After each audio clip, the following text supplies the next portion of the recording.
కేశవ అంటే శోకము తొలగును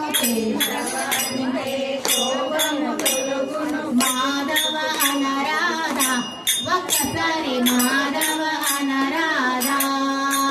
మాధవ అనరాధా ఇంకొకసారి మాధవ అనరాధా ఇంకొకసారి మాధవ అనరాధా మళ్ళొక్కసారి మాధవ మాధవ అంటే మమతలు నిలచును మాధవ అంటే మమతలు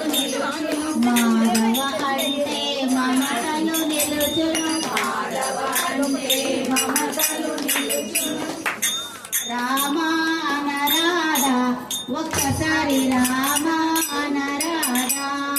రామ అనరాధా ఒక్కసారి రామ అనరాధా రామ అనరాధా ఒక్కసారి రామ అనరాధా రామ అనరాధా ఒక్కసారి రామ అనరాధా మళ్ళొక్కసారి రామ అనరాధా ఇంకొకసారి రామ అనరాధా రామ అంటే